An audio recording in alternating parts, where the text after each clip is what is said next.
All right, everyone, it is Thursday. I'm Andrew Dow. Time for our Happening in the Hamptons podcast, our weekly breakdown of the Hamptons market, new listings, and events on the East End. We are sponsored by New York Title Abstract, the Hamptons' leading title insurance firm. Visit NewYorkTitle.com. Steve Glick, Dave Rutiner join us as always, and today, Mr. John Wines. How are you? Very well, thanks. You're a busy guy, so I appreciate you taking a little bit of time to come in and talk to us. We got a couple things we're going to talk about. Let's see, inventory, the right broker, why it's important to work with them, shortage of listings, you can explain that in a little bit more detail, and the listing system, which ties hand in hand a little bit into working with the right agent. But let's start with inventory. What are you guys seeing right now as far as inventory, the numbers, and where it is versus maybe where you think it should be or where maybe you'd want it to be in a perfect world? Well, I think on a week-to-week basis, we've seen a couple of increases along the way, but we're still at about 1,500 or 1,600 listings where maybe pre-COVID it was over 2,500. Mm-hmm. Yeah, that easily. has a big impact on our ability to find the right property for buyers. It should be a help for sellers in terms of the fact that there are fewer listings available, but sometimes sellers have unrealistic expectations as to what that does to pricing. Right. Couldn't have said it better. You just nailed it. Which actually, I'm going to call this the problem with problematic listings, because you mentioned price, right? So you take those 1,500 listings. How many of those are really motivated to sell? And by motivated, I mean they're just priced competitively. Well, I think if you look at the numbers overall, there are going to be some properties that are going to be hard to sell no matter what, just because of the problems of those properties, whether it's wetlands, whether it's limitations on what can be constructed. In some cases, they're historic properties that most people don't want to get into the process of renovating. Yep. But then you add to it the fact that I guess out of the 1,600 listings, there might be 1,100 or 1,200 that just have been there for a long time. Yeah. And the problem is that people coming out as buyers have sometimes unrealistic expectations as to what their money is going to get them. And so they look at some of those properties that have been around for a while and they get discouraged. Right. Or they find that they have to move up in price. Right. The problem is sellers think that because there are, there's a shortage of listings in their particular marketplace, that's automatically going to run the price up. But the combination of interest rates, the uncertainty of the economy, the fact that buyers are in no rush now because it was such a rush around COVID, that it's having an impact on the overall inventory. But I would say probably out of the 1,600 listings, there might be 300 or 400 properties that are really, really priced right, marketable, and in the right locations and offer. I agree. You look at the inventory. There's a lot of listings out there. They throw it up there, and it's on there for years. They just put like some high price, and they say, hey, maybe someone will pick this off, and I'll get a call. And they're just sitting on the market, and there's no rush to sell, and there's no need to sell. So it really skews the numbers. But looking at the inventory, there are also listings that never come into the listing system itself, right? And we call those private listings, or just that's becoming a larger and larger problem because a lot of companies are actively pursuing private listing systems, and that doesn't serve either the buyer or seller really well. Because the seller doesn't get maximum exposure that way. Those properties aren't on the major listing systems, whether it's Ely or Out East or Zillow or MLS. So some buyers don't necessarily see those properties at all. Let me stop you right there. Just say that one more time. Are you saying that not all properties are on Zillow? That's correct. So how do you People navigate? really need to know that. How do you People navigate really around need to know that, Bill? John, I'm sorry. How do you navigate around That's actually that? a bit of an inside joke before the podcast, but anyway. How do you navigate with that when you have a buyer and there's private listings and you're all around? Do you call these agents? You have relationships with these agents? Like, how does that work? Well, I think it's important for both the buyer and the seller. The seller wants to know that they're getting maximum exposure. There are individual cases where a private listing makes sense, where a broker has a particular client in mind and the property never makes it to market. But to actively pursue keeping listings private is problematic to the extent that if you don't have if the buyer doesn't have a good broker who's really beating the pavement to try to find listings for that buyer, then they may never know about a property that is available. Why would somebody want to keep if they want to sell their house? What's the motivation to keep it private? Just a relationship with a broker usually, or a sales pitch that they've been given by a particular broker. But there's no advantage. In some my cases view, there's it no might advantage. work, but in the vast majority of cases, I have a situation right now where I have a buyer looking for a property. They were shocked to learn that there might be properties not on Zillow or Ely or Out East Right. or MLS. And when I told them that, well, it's not as easy as it used to be. It used to be you could just go to Hamptons Real Estate and find a piece of Browse the property, listings, yeah. and they could see what's available. 95% or 99% of what's available. But today, you never know what properties are not listed. And I have found several in just my latest search that weren't on any of the listing systems and probably will never make it to those listing systems. And when you say your latest search, you mean picking up the phone and working relationships. Yeah, that's where the value of a good broker comes in, is that we're fortunate to have been in the business long enough and know most of the major players, and have good relationships with them, so that if a particular broker is going to have a good listing, we know who those brokers probably are, and that they're not listing all of their things publicly. So we'll pick the phone up and call them and say, hey, what have you got? This is what my buyer is looking for. And they'll say, well, it's not listed, but here's a property. And they'll give us an opportunity to get in to look at it. And that's the importance of a good broker. To that point, This is great advice. it is. It's Really really great good advice, advice. Sean. I mean, seriously. I bet you a lot of our listeners don't know that. It's and it reinforces this idea of working with the right agent, the right brokerage. There's someone in the know, like John. Right. And I want to go back to Harbor's Edge, which is this amazing condos, yeah. Yes. In Sag Harbor that you guys sold. Had huge success with, Yeah. by the way. Yeah. Tell us a little bit about that and what that snowball effect has been. Well, as most of you know, it was sort of problematic when we came into it because it had been on the market and sitting there not doing anything for a little while. We came in, and Saunders as a team re-envisioned the look of the place. We created a new marketing approach to it and sold the units out over a period of time and turned the project around. And it was a great example of a property that was really a fantastic property but underappreciated. And so in the end, we sold 13 units there.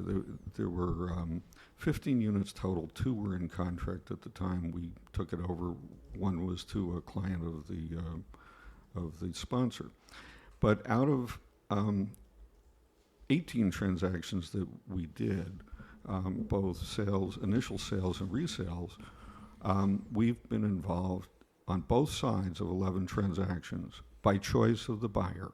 Wow. And that's mainly because we try to be honest brokers. We try to present a fair picture of it so that when they buy a property, and this doesn't just go for Harbor's Edge, it's any property, that the sellers get their fair value for the property. They try to meet their expectations, but the buyer doesn't get surprised afterwards or ends up buying a property they regret. Mm-hmm. And in the end, we've found that time and time again that if we're doing the right job, we represent both sides. And in many cases where we haven't represented both sides, the buyer, who we may not have represented initially, will refer us to their friends and people that are also looking for. What a huge compliment that must be. And I can pick one particular example where I think we got 8 referrals out of 1 buyer. Wow.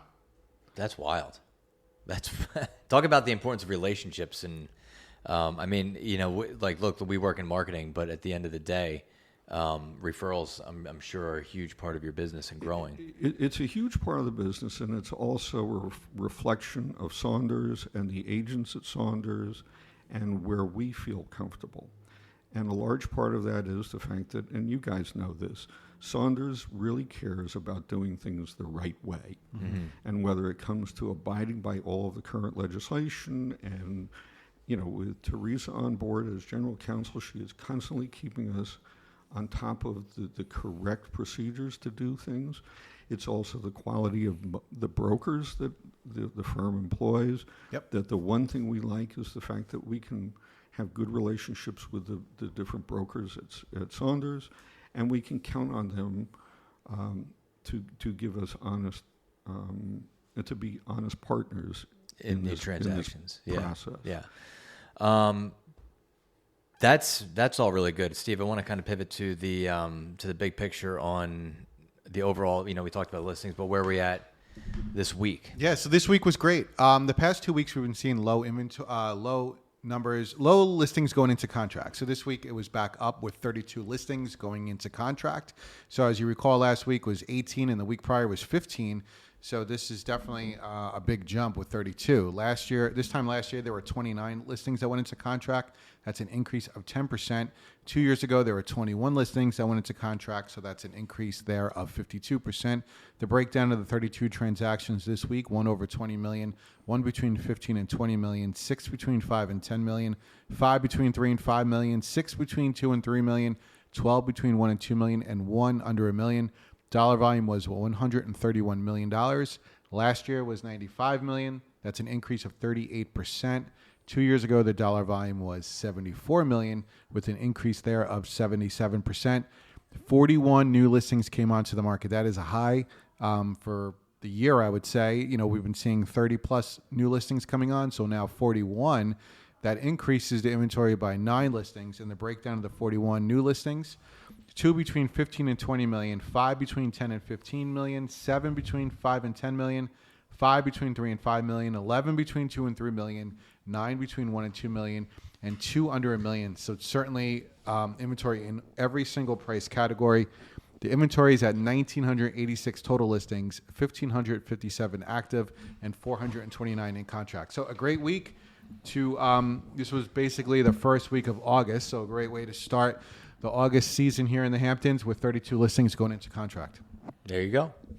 And I assume you've been busy in August? We've been busy, but if I may, I'd like to plug one particular listing. Please do. Okay. Of course. That's what we're here for. You always plug Okay. it. It's always 98 a plug. Bay Street in Sag Harbor. Oh, yeah. Great. 98 Bay Street's a really an interesting property, and I think it's underappreciated in the marketplace.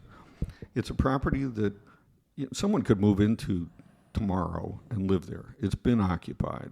Everything works, and someone can appreciate it for what it is.